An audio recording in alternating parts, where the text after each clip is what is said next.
Welcome to the Ben Archer TV channel. Once again, we're bringing you our usual updates on road infrastructure or developmental projects in Ghana. And I always tell you that when you need the best of information when it comes to developmental projects in Ghana, in all across the 16 regions, then do not hesitate to contact or to watch the Ben Archer TV on all social media platforms. We are airborne. On YouTube is Ben Archer TV official. On TikTok is Ben Archer TV. On Facebook is Ganes Archer Ben. On Instagram is Ganes Archer Ben, and all other social media platforms. But if you want the exclusive first, then do not hesitate to come to YouTube and type Ben Archer TV official. Please subscribe to our channel and become part of it, and also like this video for us. We beg you, like it so that YouTube can recommend it to others. Like and share. This is the Accra Winneba Road Dualisation Project, or what the government dubs the Kasoa Winneba Road Dualisation Project, and we're bringing you live updates, and you can see works are ongoing currently on that stretch. Now, the rehabilitation and upgrading of the 30-kilometer Kasoa Winneba Road project is steadily in progress, with contractors indicating that major portions will be completed and open to traffic before the end of 2024.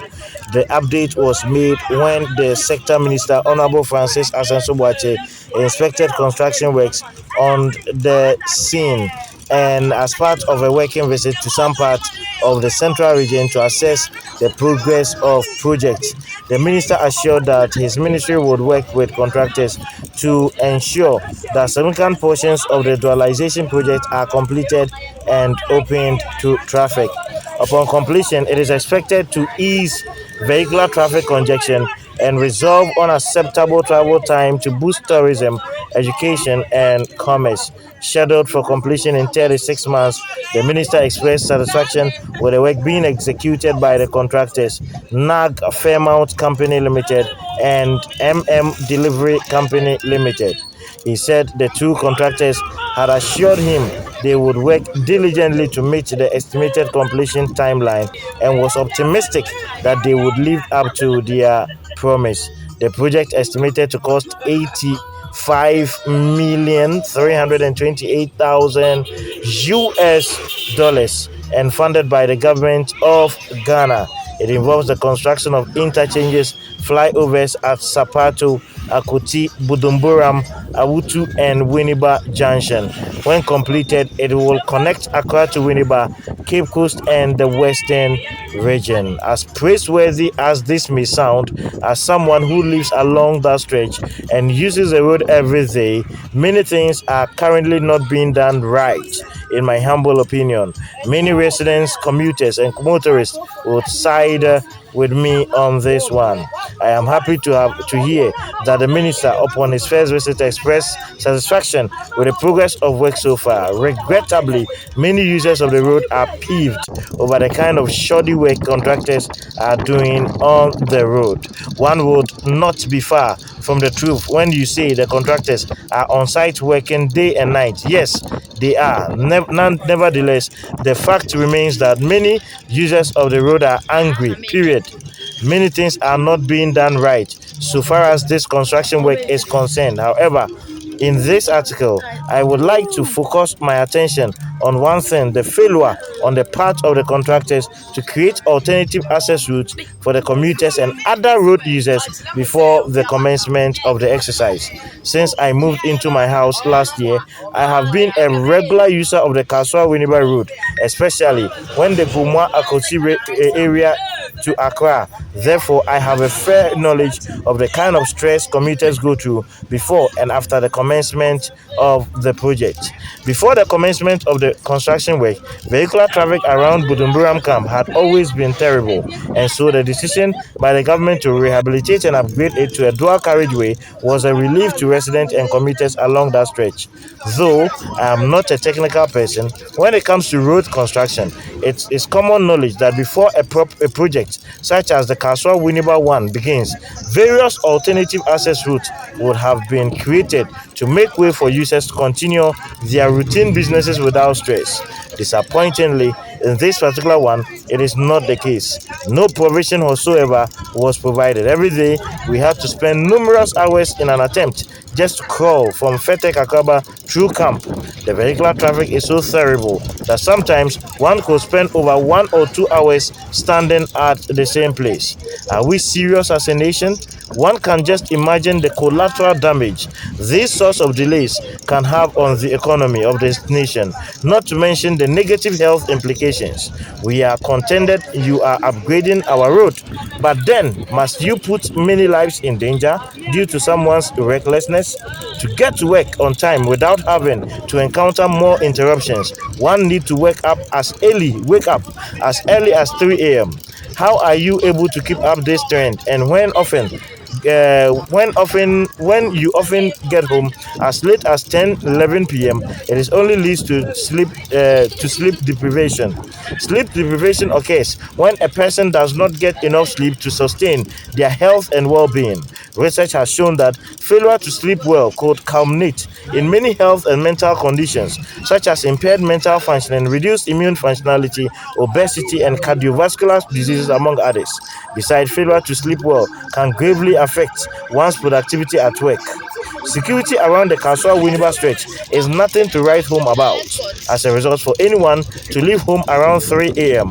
and return as late as 11 p.m. puts many road users in danger. For instance, just last week, a lady had her bag taken when he was on her way to work around 4 a.m. in the Fete Kakraba. In Fete Kakraba, a similar incident happened around Budumburam, where two ladies were pitilessly robbed around 10 p.m. How long can this continue? Will this unfortunate episode occur if alternative access routes were created to facilitate traffic-free movement? Dear Minister of Roads and Highways, your contractors have only succeeded in creating various bottomless pits along the Wutu Breku and camp instead of working to fix the traffic situation. The question is, how do we fix this mess? It's as simple as ABC, in my candid opinion.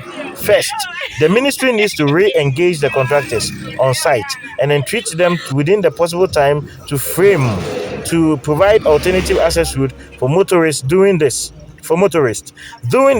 makes way for them to continue with their work without having to create unnecessary vehicular and unacceptable travel times commuters have to endure each day.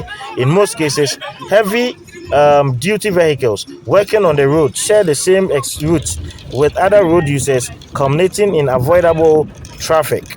Another way to handle the situation would be to entreat contractors to cease digging unnecessary pits on both sides of the road and focus on one side until it is motorable before proceeding to the other side of the road. Sadly, what is currently happening in that is that contractors are busy clearing and digging dams on both sides of the road. This has contributed immensely to the current vehicular traffic we are experiencing. They have simply messed up the place. Last but not the least will be the lies within the Motor Transport and Traffic Directive (MBTTD) of Ghana Police Service to place some of their professional men at advantage places to assist in traffic management. This suggestion may not be ideal, but I think if it is properly executed, it will go a long way to ameliorate the situation.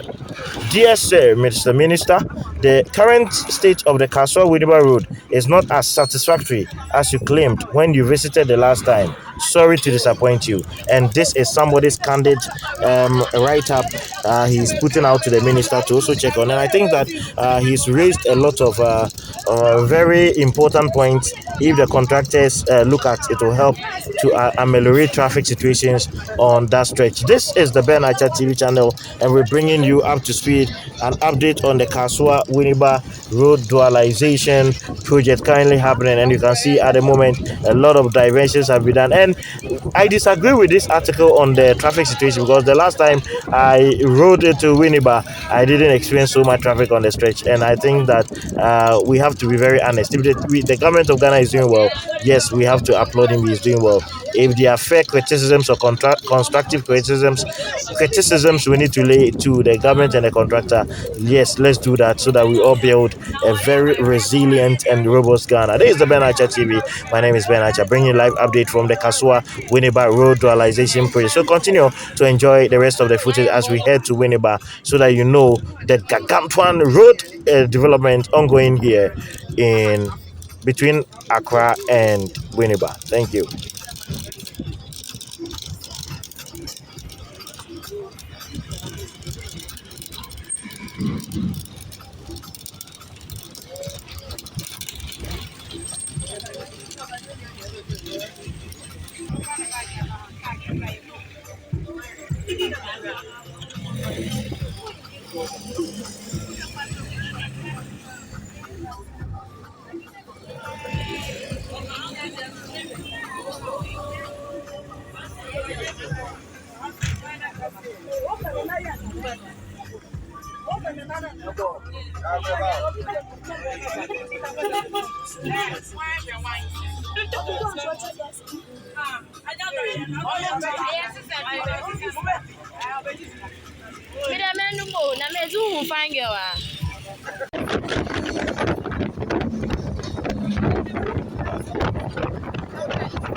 Ah, right.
One minute.